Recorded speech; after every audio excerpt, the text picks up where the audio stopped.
Welcome to The Cap, where we are here to speak with college reps and other professionals in the field of college admissions to help answer all your questions and guide you through every step of the process. So if you're serious about college admissions, you've come to the right place. Are you ready? Let's talk about it. And now, here's your host, Dr. John Durante. Welcome to The Cap, the College Admissions Process Podcast. I am your host, John Durante, and I am here to introduce you to college admissions representatives and other professionals in the field of college admissions. Our purpose is to serve you, the students and parents, so that you may gain insight straight from the people who ultimately make the decisions. Regardless of whether you apply to a particular school being highlighted in a given episode, you should listen to all of them, as each guest will give you tremendous insight and advice on every aspect of the college admissions process, prompting you to come up with your own follow-up questions for when you visit campus or meet with a college admissions representative yourself. Don't forget to visit our website, www.collegeadmissionstalk.com, or the show notes of each episode to access the alphabetical list of all the colleges available with the related audio link to the right of each school. The alphabetical list provides you with on-demand access to all of the episodes so that you may listen whenever you wish. And if you want to receive links to episodes before they are released on the podcast, along with other related resources, please fill out the email opt-in form also available on our website and in the show notes of each episode. Lastly, please email me with any questions or comments at collegeadmissionstalk@gmail.com. So are you ready? Let's talk about it. Welcome to The Cap, the College Admissions Process Podcast. I am your host, John Durante, and it gives me great pleasure to introduce to you today Joanne Wang, who's the Assistant Director of Regional Recruitment at Loyola University, Maryland. Joanne, thank you so much for being here today. How are you? Thank you so much for having me. I'm doing great. It's Friday. It's nice out. I'm happy. I am happy as well because, yes, it is Friday, and I'm thrilled to have Loyola, Maryland on the podcast. So, Joanne, let me start by asking you, what can you tell us about the mission and values of Loyola, Maryland, and how they shape the university's academic programs and student experience? So, Loyola University, Maryland, we're a Jesuit Catholic university. We're also private liberal arts. We're located in Baltimore, Maryland.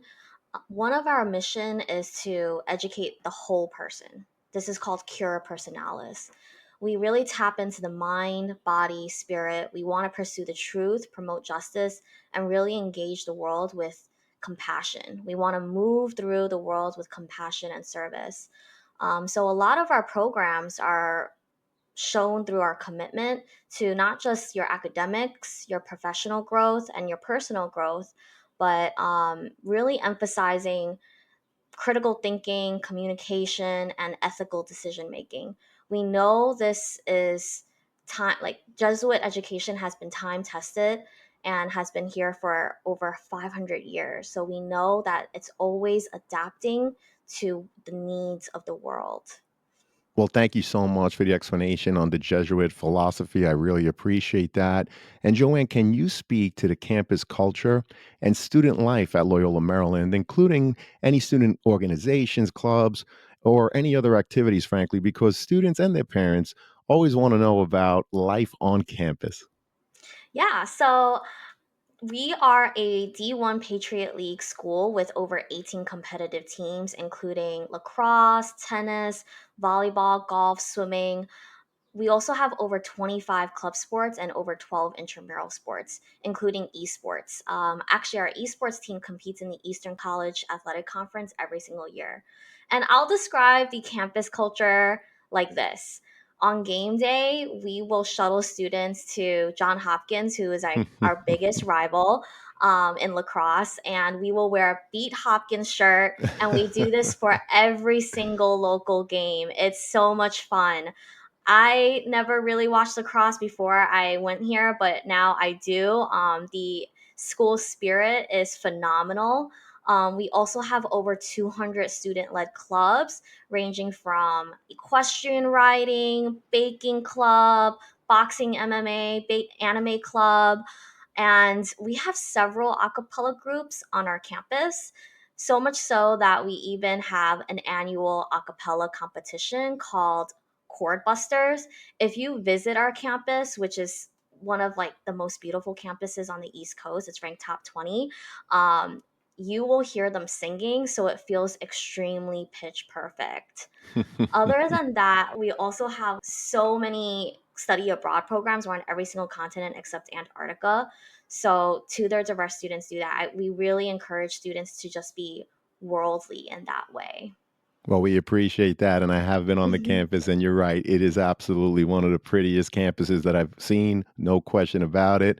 You talk about your study abroad opportunities, 18 competitive teams, esports, over 200 student clubs, and of course, amazing school spirit. So, Joanne, again, we appreciate the overview. What are the key qualities and characteristics that Loyola Maryland looks for in its applicants?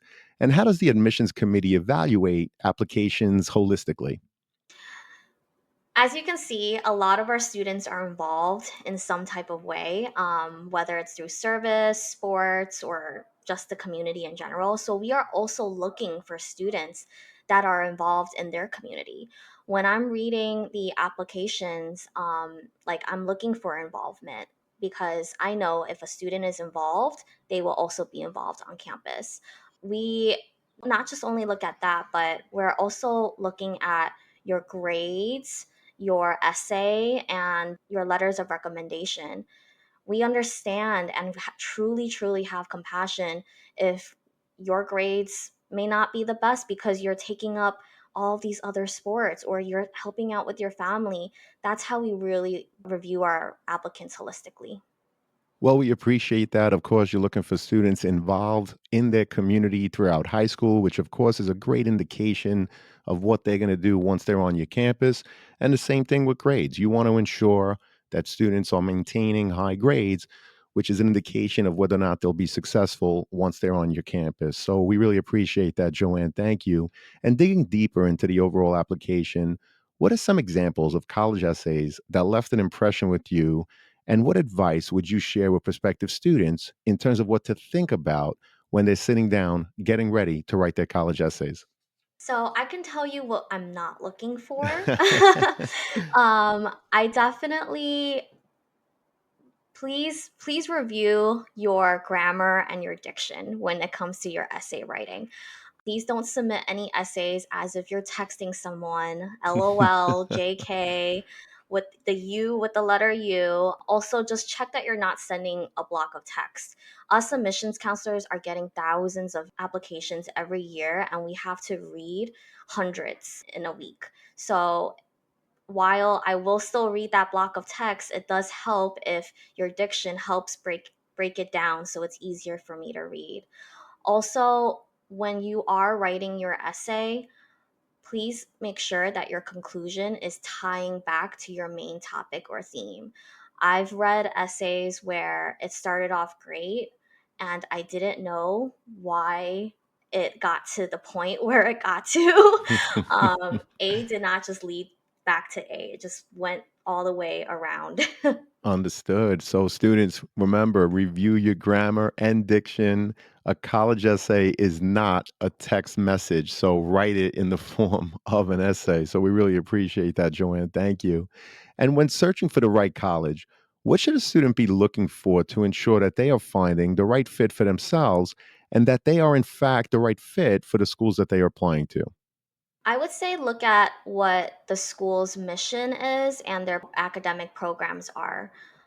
You can also ask your admissions counselor what the school is growing because certain schools have a mission in the next few years, perhaps to grow their science programs or to grow their diversity. So, if that's a strong value for you, you can also ask them so you can make sure that's a good fit for you. And speaking about fit, think about the location, the size, and the campus culture that you're looking for. Do you want to go far or stay close? Do you want to be in the city or do you want to be in a rural setting? Um, some students prefer a smaller school who's more intimate or a larger school where they can go out and have a more city vibe. Also, financial aid. What kind of aid does the school offer? What kind of scholarship opportunities are there? That's going to be a very key factor in making your college decision. And that's a family discussion as well. Well, we appreciate that. And I like how you talk about looking at the school's mission. Are they looking to increase their STEM majors, for example? Are they big on diversity on campus? And do you, in fact, students share the same values? These are very good things to consider and think about when you're researching colleges. Of course, location is key. Do you want a small school, large school, rural, urban, suburban area, close to home, far to home? There's a lot to consider.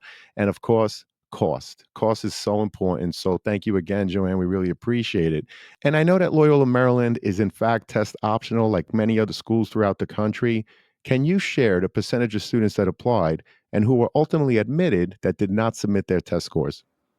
Yeah, so Loyola has been test optional since 2009, which is one of the first schools to be test optional. And we do that because we truly want students to show up in their most authentic way possible. I can share that among the accepted students last year, about 35% of them submitted their test score. So 65% did not submit their test score. They went test optional. Well, we appreciate that. And I didn't know that you were test optional since 2009. That's really good to know. Joanne, where do you see the test optional movement going over the next 4 years? For Loyola, it's not going anywhere. We will remain test optional again because we just want you to represent yourself in whatever way you think you are as a student. So if you feel like your test scores are an accurate representation of who you are as a student, go ahead and submit them. Otherwise, it's really no sweat off your back. My prediction for the rest of the schools, I would say a lot of schools will go test optional and probably will require testing for their more competitive programs, such as nursing or STEM students. Hey John, this is Grace from the University of Florida.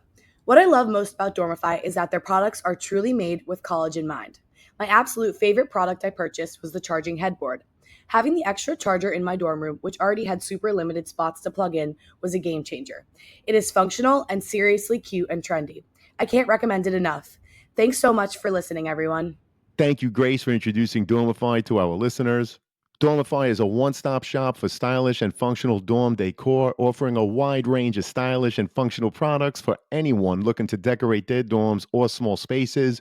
From bedding to wall decorations to storage solutions, Dormify has everything you need to transform your living space into a comfortable and stylish home away from home. Use our exclusive coupon code College Talk, that's one word, College Talk, to save 15% on most products when you shop at dormify.com or through the link provided in the show notes. Please note that if you make a purchase through the affiliate link or coupon code we provided, the podcast will receive a small commission from Dormify. But rest assured, we would only promote products that we truly believe in and think will benefit our listeners. And now, back to the show. Well, it's great that you mentioned that Loyola Maryland will, in fact, remain test optional. And I also appreciate your prediction that for certain majors, they will, in fact, require test scores. So it's very important, students, that if a school says that they are test optional, but you're applying to a competitive major, for example, nursing or engineering, find out if you need to submit test scores for the specific major that you're applying for. So, again, Joanne, we really appreciate that. And can you share what support services are available for students who may have had an IEP in high school to help ensure that they continue to be successful once they're on your campus? We have so many opportunities and resources for students. I like to say we're a medium sized school with big school resources. We have our Office of Disability Support Services, and they provide support and accommodations for students with IEPs or 504s, and they are super, super sweet. They're really, really nice people. They can do extended testing time, note taking assistance, or any type of assistive technology. We also have academic advising. They work with students to create an academic plan that really helps them navigate the requirements needed for their major. We also have a great writing center if they need to work on their writing skills or tutoring. They provide one on one feedback. and the counseling center, of course. If you're experiencing like any type of emotional or mental health challenges, or if you just need any type of additional support, you can work with our counselors there. They can also provide you out of office opportunities, resources, and accommodations. They could refer you to support services outside of the school as well. Well, that's a great overview. Thank you so much, Joanne. And I always put the Office of Undergraduate Admissions in the show notes. Joanne, if there's any other links that you want to provide to the students and their parents, certainly send them to me. And again, we'll make them available in the show notes. So, Joanne, this has been a great conversation. And before I get to the last question, I was curious, is there a question that I didn't ask that you wish I asked, or anything else that you want to tell us about Loyola, Maryland? I do have to say that we do have one of the best residence halls in the nation. It's currently ranked top 20 by the Princeton Review. We have over 17 residence halls. Actually, we call them residence halls and not dorms because they're bougie. Um, and they come fully furnished. Definitely come visit our beautiful campus. It's it's absolutely stunning, and you will fall in love with it the same way I did. Well, I agree. And again, I've been on campus and it really is beautiful. So, students and parents, if you haven't seen it, you definitely have to take a ride to Loyola, Maryland. Joanne, this has been an awesome conversation. Unfortunately, it leads us to the last question, which is, what are your top three pieces of advice you would provide a student and their parents getting ready for the college admissions process? Start early and stay organized. That's my first one. I think having an Excel spreadsheet of all your usernames and passwords is very helpful. I know you're going to get a lot of different logins from the schools, but it's also a great way to keep track of any of the deadlines and any of the materials that you need to submit. Also, the second one, definitely focus on your fit. Visit the campus if you have the time to really get an idea of the vibe of it. See if that's really what you're looking for. And lastly, utilize your admissions counselor. We are really here to help you. The more we know you, the more we can advocate for you as well. We have tons of time and advice that we would like to impart on you. So there's no stupid question. Use us. Well, those are great pieces of advice. Start early and, of course, stay organized, focus on fit, and, of course, visit if you can. And absolutely utilize your admissions counselors. You know, if you listen to the podcast, how awesome everyone is. And Joanne, that includes you. I can't thank you enough for offering your advice, your expertise, and your time today. I'm so happy, as I know that this is going to help so many students and their parents as they navigate the college admissions process. Thank you so much, and I do hope to have you again. Thank you. Happy Friday. Take care.